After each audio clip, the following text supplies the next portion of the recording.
దేవుని నామంలో అందరికీ వందనాలు. ఈరోజు దేవుని వాక్య సందేశం. నేను యెహోవా యందు ఆనందించదను, నా రక్షణకర్త అయిన నా దేవుని యందు నేను సంతోషించదను. హబక్కూకు గ్రంథం 3వ అధ్యాయము 18వ వచనం.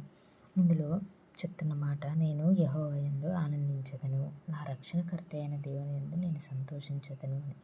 మరి మనం అలా సంతోషించగలిగే వారంగా ఉన్నామా? ఒక్కసారి ఆలోచించండి. ఈ లోకంలో ఉన్న వాటి పట్ల, లేకపోతే లోకంలో మనం సాధించిన వాటి పట్ల, సాధించబోయే వాటి పట్ల మనం సంతోషించే వారంగా ఉన్నాం. కానీ నిజంగా దేవుని యందు మనం సంతోషించే వారంగా ఉన్నామా? ఆయన ఇచ్చిన రక్షణను బట్టి సంతోషించే వారంగా ఉన్నామా అనేది ఒక్కసారి ఆలోచించుకోవాలి. ప్రతి ఒక్కరం ఎలా ఉన్నామంటే, నాకు ఇదిగో ఇంత సంపాదించాను, లేకపోతే పలానా ఉద్యోగం సంపాదించాను, ఇంత ఆస్తి సంపాదించాను, ఇదిగో ఈ ఇల్లు కట్టుకున్నాను, లేకపోతే ఇంత పొలం కొన్నాను, వీటిని బట్టి మనం సంతోషించే వారంగా ఉన్నాం. అలా అది కాకుండా దేవుడు మన కోసం ప్రాణం పెట్టాడు, ఇప్పటివరకు మనకి ఆయుష్నిచ్చాడు, మనకి ఎటువంటి అనారోగ్యం లేకుండా చూశాడు, లేకపోతే దేవుడు ప్రతి విషయంలో మనకు సహాయం చేస్తూ వచ్చాడు. కాబట్టి ఆయన యందు మనం సంతోషించే వారంగా ఉండాలి కదా.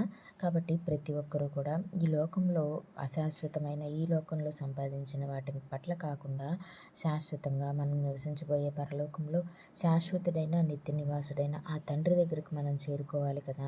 కాబట్టి అలా చేరుకోవాలంటే మనం ఏం సంపాదించుకోవాలి, మనం దేవుని యందు ఎలా సంతోషించాలి, ఆయన మన కోసం ఏం చేశారు అనేది ప్రతి ఒక్కరూ గుర్తించాలి అని కోరుకుంటూ వందనాలు.